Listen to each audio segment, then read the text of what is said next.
maksimalkan peran kita masing-masing gitu. Misalkan sekarang nih teman-teman yang jomblo, ya udah maksimalin peran kejombloan kalian gitu.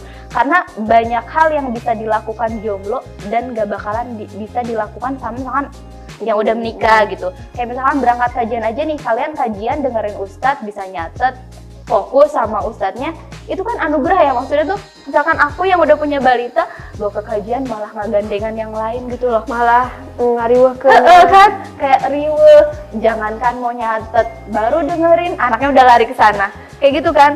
Jadi ya udah fokus sama peran kita saat ini gitu. Karena kita belajar parenting sama-sama, terus ketika ada satu hal yang misalkan Arti tuh kok Arti gini ya yang iya ya, kenapa, dosa apa ya, kan ada yang bilang ya kayak kesolehan orang tua tuh kayak mempengaruhi buat anak-anak gitu. Jadi kayak suka istighfar, astagfirullahaladzim, ini pasti aku yang salah nih. Kayak soalnya kan balita kayak gini nggak mungkin, mereka fitrahnya baik ya, terus pasti ada yang salahnya tuh dari aku gitu. Jadi kayak balik lagi ke diri sendiri sih. Jadi renungan ya.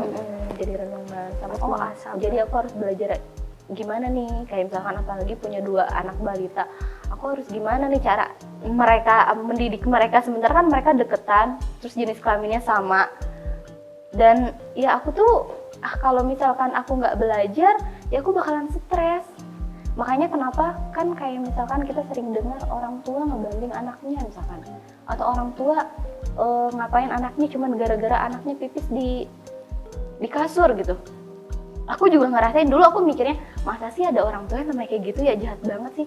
Tapi setelah aku ngerasain ngedidik anak, mungkin membersamai anak-anak balita ini, oh iya ada perasaan dimana aku astagfirullahaladzim, kayak gemes gak sih loh, kayak gemes, kayak aduh aku tuh pokoknya rasanya pengen nyubit gitu, tapi aku nggak bisa. Dan maksudnya tuh masih ditahan enggak gitu, karena emang dari dulu juga aku nggak pernah yang dari orang tua nggak pernah ada kayak cubit pukul kayak gitu ya. Jadi kayak aduh aku tuh gak kuat nih ya astagfirullahaladzim kayak gitu. Jadi kayak ya makanya belajar bareng-bareng suami itu ini banget sih, Ngaruh ya. ngaruh. Jadi jangan cuman kita yang belajar karena bakalan capek kalau kita doang yang belajar, sementara suami nggak belajar, sekarang belajar didik anak. Terus suami nggak belajar, kayak kita doang yang capek, kayak capek hati gitu loh. Tapi suaminya nggak ngerti-ngerti ya karena dia belum belajar gitu. Makanya kalau belajar pas misalkan kalian udah nikah nanti, belajarnya bersama. Udah gitu kan kalau cowok tuh ininya gede ya, kayak apa ya? Bako. Iya bakonya tuh Apa ya? gede. Eksistensi Iya. apa ya? Egonya tuh gede. Kita tuh nggak bisa cuman, ya nih kata Ustadz ini tuh kamu tuh harusnya jadi suami tuh kayak gini loh. Nah itu seringnya kita tuh kayak cewek tuh nuntut suami kayak begitu. Padahal enggak, malah bisa jadi kamu yang dituntut sama suami kamu gitu kan. Iya, kebalikan ya malah. Seringnya malah kebalikan ya. Ini bisa dengan cara, ini ada kajian ini yuk kita berangkat dengerin kajian Ustadz ini yuk gitu. Bisa jadi kayak gitu kan, kayak kita ngajak gitu. Sama ya udah minta sama Allah, ya Allah jangan, kan kau yang menggenggam hati suaminya ya, dibolak-balikan gitu, minta tolong aja terus kayak gitu. Kalau aku sih gitu ya, kalau aku gimana ya caranya biar ngasih taunya gitu biar enak, udah doa aja dulu deh kayak gitu kan. Kadang kita perlu juga kan mau bilang ke suami aku, gitu. Ya Allah Biar kasih satu tahu dong frekuensi. nih lisan aku tuh biar nggak salah omong gitu loh. Kayak jadi yang pertama itu ya Allah dulu gitu, minta sama Allah dulu. Oke. Masya Allah ya, jadi seorang istri tuh kan tadi berhadapan dengan suami juga kita perlu belajar, berhadapan dengan anak juga perlu belajar. Stresnya tuh bener-bener Masya Allah banget gitu. Jadi pesan Mbak Yop ini buat para jomblo nih, biar nggak kaget-kaget setelah menikah yang misalnya mereka beranggapan bahwa pernikahan itu seperti Cinderella gitu. Itu gimana tuh Mbak? Allah tuh turunin kita di bumi ini tuh kayak udah dapet porsi peran masing-masing gitu ya. Kayak sutradara yang ngerekrut aktor buat jadi pemeran di sebuah drama itu kan kayak nggak bakalan salah pilih kan. Nih si ini jadi yang pemeran antagonisnya, nih kamu yang jadi pemeran ininya, itu nggak bakalan salah. Nah begitu juga Allah kayak ngasih peran ini tuh nggak bakalan salah. Misalkan Allah ngasih peran aku sebagai ibu 2 anak balita gitu, Allah tuh nggak pernah salah nempatin. Ya insya Allah bakalan ada hikmah yang mungkin kalau misalkan sekarang hikmahnya apa belum kepikir, tapi nanti suatu saat pasti kita kepikiran hikmah itu. Kayak dulu aku tuh kan sekolah tuh jauh dari orang tua ya. Terus aku pernah tinggal di asrama, kayak harus beberes sendiri kan, terus kayak masak, gantian nanti sama teman-teman, kayak nyuci baju semuanya sendiri. Terus juga aku pernah tinggal sama kakak ipar aku, yang dia tuh punya baby, jadi aku sebelum sekolah tuh, kayak aku tuh harus nyuciin popok-popoknya bayi itu loh. Jadi kayak udah terbiasa dengan balita dari sebelum aku nikah. Terus emang Allah tuh bakalan kasih aku dengan 2 balita yang berdekatan gitu loh, Bi. Kayak maksimalkan peran kita masing-masing gitu. Misalkan sekarang nih teman-teman yang jomblo, ya udah maksimalin peran kejombloan kalian gitu. Karena banyak hal yang bisa dilakukan jomblo dan gak bakalan bisa dilakukan sama misalkan yang udah menikah gitu. Kayak misalkan berangkat kajian aja nih, kalian kajian dengerin ustadz, bisa nyatet, fokus sama ustadznya, itu kan anugerah ya, maksudnya tuh kayak sesuatu yang gak bisa dirasain lagi sama misalkan aku yang udah punya balita, bawa ke kajian malah ngegandengan yang lain gitu loh, malah ngariweh ke kan kayak riweh, jangankan mau nyatet baru dengerin anaknya udah lari ke sana kayak gitu kan. Jadi ya udah fokus sama peran kita saat ini gitu. Jadi alhamdulillah sekarang kita banyak belajar dari Mbak Yopi bagaimana fasenya jadi jomblo waktu itu. Ketika jomblo, Mbak Yopi benar-benar ngikutin alur juga ya. Tapi Mbak, aku juga mau tanya terakhir ya, ujian terbesar Mbak gitu. Ujian terbesar Mbak atau misalnya fase yang Mbak paling paling overthinkingin gitu di antara jomblo dan sekarang gitu. Paling takut di mana? Mungkin di situ kayak orang tuh kayak banyak nggak mau menikah karena kasus-kasus pernikahan yang sekarang ini gitu. Nah sekarang Mbak pernah nggak berpikir takut gitu ada di fase tersebut gitu? Kalau sampai yang takut di fase kayak yang belum terjadi, enggak sih, yang maksudnya tuh enggak sampai. Pasti berpikir, maksudnya gimana kalau kayak gini, pasti ya setiap orang pasti kepikiran kalau kayak gini nanti aku gimana ya. Tapi enggak yang sampai memikirkan terlalu dalam gitu loh, Pi. Ya udah kita ya melakukan sekarang dengan versi terbaiknya. Kalau misalkan nanti itu kan urusan Allah gitu. Jadi ya udah dari sekarang kita fokusnya ya sekarang. Misalkan aku sekarang menjadi ibu dan istri, ya udah fokus aku berarti aku belajar gimana caranya jadi istri yang baik menurut Allah ya. Menjadi ibu, menjadi menantu, menjadi anak kayak gitu. Gimana caranya aku memaksimalin peran ini biar aku tuh dapet cintanya Allah gitu kan, yang dicari itu kayak cinta ya. Jadi kayak setiap ya Allah misalkan ngasih ini, oke, nggak apa-apa, tapi semoga engkau ridho ya, semoga engkau cinta, semoga engkau merahmati aku gitu. Karena bukan karena ibadah aku, bukan karena misalkan aku melakukan apa, tapi cuman karena rahmat mula yang bisa nolong kita nanti gitu kan. Apalagi kalau misalkan kalau dilihat dari kayak ibadah, ya Allah apa sih ibadahnya gitu kan. Apalagi kalau dibanding yang para salafus saleh dulu mah ibadahnya aja jor-joran aku gitu kan. Kayak gitu, kayak cuman minta ya Allah pengen pokoknya jangan tinggalin aku walau hanya sekejap mata. Makanya kan tiap zikir pagi sore kan selalu minta kan, ya Allah jangan tinggalkan aku walau hanya sekejap mata. Itu bener banget loh, Pi, kayak ngerasain ya Allah kayak anak nangis aja aku nggak bisa meredakan tangis mereka kalau bukan Allah gitu. Aku tuh nggak bisa, kayak misalkan anak lagi sakit, bukan karena aku yang nge-treatment mereka jadi sembuh atau obat-obat yang aku kasih karena mereka sembuh, bukan. Itu karena kasih sayangnya Allah ya yang membantu buat sembuhin mereka. Jadi kayak ya Allah pokoknya aku tuh selalu mintanya jangan tinggalin aku gitu, jangan tinggalin aku walau hanya sekejap mata pun, itu tuh yang diminta. Masya Allah. Jadi fase yang Mbak takutin itu adalah takut kalau dijauhin Allah. Iya itu kayak udah, kalau kita kan kayak dijauhin orang ya orang lain bisa datang lagi, kayak dijauhin teman kita bisa cari teman lagi. Kalau dijauhin Allah kita siapa yang menggantinya gitu kan ya. Iya bener kayak gitu. Iya, Masya Allah ya, karena Allah lah tempat kembali ya. Dan itu kan emang tujuannya kita di sini kan. Maksudnya kalau kita udah punya tujuan kita di sini tuh buat apa sih gitu kan? Bukan buat nanti aku punya anak tuh buat nanti biar mereka tuh bisa jadi apa. Itu kan nggak duniawi. Tapi kan kalau misalkan kita dalam Islam kan nggak cuman itu ya.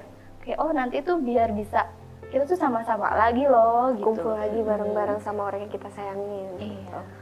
Tapi Mbak kan tadi kan sesuatu yang ditakutin. Tapi dari fase-fase jomblo, menikah, sekarang jadi ibu, yang paling menyenangkan, yang paling seru gitu, yang paling banyak apa ya, drama-drama atau misal paling Mbak sukain itu di fase yang mana nih? Apa ya? Sebenarnya kalau ditanya yang paling seru, jomblo menikah. Kayaknya menikah ya. Oke. Menikah tuh maksudnya tuh kayak aku tuh ngerasa ya aku punya teman gitu loh. Tapi jadinya jauh nggak sama teman kita yang lama ya? Iya tentu kan, maksudnya kan teman-teman kita juga pasti punya kehidupan lagi masing-masing kan. Jadi kita nggak bisa selamanya juga. Tapi kan kalau sama suami, terus aku juga ngelihat kayak ibu aku nih. Ibu aku punya 4 anak. Terus anak-anaknya udah menikah. Tetap aja tinggal ibu sama bapak aku di rumah. Berdua. Yang berdua. Jadi kan kayak ini tuh kayak suami tuh kayak ya temen yang nanti sampai nanti gitu loh. Walaupun kita bikin Walaupun nyebelin. kita iya, walaupun sekarang kita banyak anak, tapi kan anak kita pasti nanti pergi. Betul. Kayak gitu. Jadi ya sebenarnya menikah itu ya unik sih ya maksudnya, tapi ya kalau dilihat dari bahagianya ya alhamdulillah gitu. Terus pas jadi istri juga banyak belajar kan. Jadi mungkin tadinya aku lengleng apa sih bahasa? Lelet, terus kayak punya anak tuh harus set. Aku tuh nggak bisa kayak anak tidur, aku scrolling handphone lama, nggak bisa. Nanti keburu dia bangun kan ya, Pi. Sayang banget ya kan, itu kan sesuatu yang paling berharga kalau si anak tidur gitu ya. Iya kan, misalkan aku anak tidur, aku harus melakukan apa? Tapi ada juga di kala aku anak tidur, aku juga pengen melakukan yang lagi aku suka loh, biar misalnya aku tetap waras gitu kan ya. Tapi maksudnya tuh pas menikah sama punya anak tuh, jadi aku tuh harus belajar ya satset itu loh. Kalau ibuku tuh selalu bilang ya dari dulu tuh, kamu tuh jadi perempuan tuh harus bisa seenggaknya masak nasi kayak gitu-gitu kan. Masak nasi kan kalau dulu mau masak nasi tuh kayak susah gitu ya, Pi. Kayak yang dari manual gitu. Kalau loh. di Sunda mah kan pakai hau gitu, pakai tunggu nah, gitu aku dulu kan. belajarnya kayak gitu tuh di pas SD tuh aku tuh udah bisa masak nasi. Di SD kalau kita Jadinya, ya jadinya tuh ibuku selalu bilang, kalaupun nanti kamu punya suami yang mungkin Allah takdirkan suaminya itu mapan, ya alhamdulillah kan ada pembantu yang bantuin kamu tinggal ya udah uncang kaki gitu kan. Tapi kalau misalkan Allah takdirkan kamu dapet suaminya yang nggak bisa ngasih kamu pembantu, mau nggak mau kamu harus bisa sendiri kan, kayak gitu ya udah. Kayak jadinya emang maksudnya urusan teknis kayak gitu tuh ya setiap perempuan tuh sih ya harus bisa ya kalau menurut aku. Jadi kan kita nggak tahu nanti kita dapet suaminya tuh kayak gimana gitu loh. Jadi kalau ibuku selalu bilang, nanti kalau dapet orang kaya kamu nggak malu-maluin, tapi kalau misalkan kamu dapet orang yang nggak punya juga kamu nggak ngerasa tersiksa gitu loh. Karena udah ini tuh udah biasa gitu loh. Aku banyak belajar dari Mbak Yopi, terutama dari ketenangan ya. Karena kan aku mama baru dan juga baru menikah juga. Kadang tuh kayak stres, kayak anak demam, "Mbak ini gimana Mbak?" gitu kan. Tapi karena Mbak Yopi mungkin banyak belajar juga gitu kan, banyak baca buku, cari tahu. Aku alhamdulillah ada temen juga yang tahu, jadi aku cari tahu. Dan tadi tentunya Mbak Yopi juga bilang kita itu semuanya udah diamanahkan sesuai porsi kita gitu kan. Berarti insya Allah kita mampu. Para jomblo jangan sedih, jangan terus-terusan kapan jodoh datang, kapan kita nikah, kapan itu sesuatu yang nggak bisa kita kalau kapan itu ya nggak bisa kita usahakan gitu, itu udah ya udah itunya bakalan jalan Allah aja gitu ya. Itu skenarionya Allah, yang kita bisa maksimalkan adalah ikhtiar kita. Kalau jomblo belajarnya banyak ternyata ya. Bisa praktek, jangan cuma belajar tapi nggak praktek gitu kan. Sekarang banyak loh teori-teori yang kayak MPASI teori. Iya, apalagi food prep gitu yang masak. Apalagi sekarang yang memang tantangan aku sebagai ibu baru juga kan, ibu baru ya. Ibu baru ya kita ya. Maksudnya kayak ini aja deh di Instagram banyak banget kan kayak akun-akun parenting. Terus kayak yang ini parentingnya kayak gini. Oh kalau misalkan aku coba terapi kayak gini, itu kan banyak juga. Jadi kita di situ tuh kayak udah comot-comot, kalau kita nggak punya dasarnya, jadi kita asal comot gitu aja. Tapi kalau kita misalkan udah punya dasar dan konsep yang jelas, oh ini loh yang sesuai, maksudnya tuh yang sesuai sama syariatnya kita, dan nggak setiap parenting yang misalkan Epi pakainya ini nggak bisa, mungkin nggak cocok juga dengan aku yang dilakukan kepada anakku gitu. Jadi setiap orang tua beda-beda juga dalam yang penting mendidik. konsepnya tuh sama gitu kan, Standarnya sama gitu ya. Kalau cara mereka melakukannya itu kan beda-beda ya. Beda-beda sesuai karakter anak juga gitu. Kayak gitu. Jadi makanya kenapa harus belajar? Sebenarnya sih belajar agama tuh udah belajar parenting ya kalau menurut aku. Kayak kita mendalami agama nanti tuh bakalan gampang gitu mencocokkannya. Kayak kita belajar, misalkan awal-awal belajar tahsin kayak gitu-gitu kan. Nah nanti juga kita bakalan ketemu, oh ini tuh nyambung loh sama parenting kayak gitu, bakalan ada aja deh. Terus kayak kalau misalkan udah gitu kayak peka gitu loh. Oh ini tuh yang kayaknya ini nggak sesuai deh. Kayaknya ini enggak deh gitu loh. Kayak udah ada kayak sinyal. Masya Allah ya. Jadi pertama kalau kita mau jadi seorang jomblo istri tetap harus belajar tentang basic agama ya. Iya. Dasarnya dulu sehingga ketika kita nanti berdapatan ilmu-ilmu luar gitu kita tetap bisa mengontrol ilmu-ilmu tersebut ya. Kalau misalkan kita nggak belajar dulu basic ya apa agama kita sendiri, terus misalkan nanti kita punya anak, oh ternyata ini parentingnya tuh bukan dari Al-Quran gitu loh. Ternyata ini parentingnya tuh dari sana gitu, bukan dari Al-Quran. Jadinya kan, oh kita belajar agama tapi anak kita beda lagi. Jadi kan nanti susah gitu kayaknya tuh ini. Tapi kalau kita misalkan dari awal udah belajar agama tuh jadinya nanti gampang. Jadi kita nggak labil, nggak stres. Iya. Aku sih serius deh, salut banget sama Mbak Yopi karena kenapa? Dulu aku takut mau punya anak dua ya, tapi ngelihat kekaleman Mbak Yopi menghadapi dua anak di dalam. Atau kalem gitu. Kalem, santai, bijak tuh. Padahal di dalam lah gitu kan, pusing juga sama. Iya, maksudnya mungkin karena tadi ilmu tadi ya yang membuat kita jadi lebih kalem, lebih santai dalam menyikapi problematika, permasalahan atau situasi-situasi yang nggak tahu gitu, yang nggak kepikiran gitu. Contohnya anak rewel dua-duanya tuh gimana gitu. Sebenarnya pengen bahas itu juga, tapi karena kita udah bahas panjang banget dari tadi, insya Allah kalau ada kesempatan lagi kita bisa sharing bareng sama Mbak Yopi. Tapi teman-teman kalau ada yang mau komen, ada request juga tentang apa sih yang mau dibahas, boleh komen. Jadi teman-teman aku minta untuk masukannya gitu ya, boleh komen ya. Oke, Mbak Yopi makasih banyak sharing-sharing hari ini. Dan aku tutup ya teman-teman. Dadah, Assalamualaikum warahmatullahi wabarakatuh.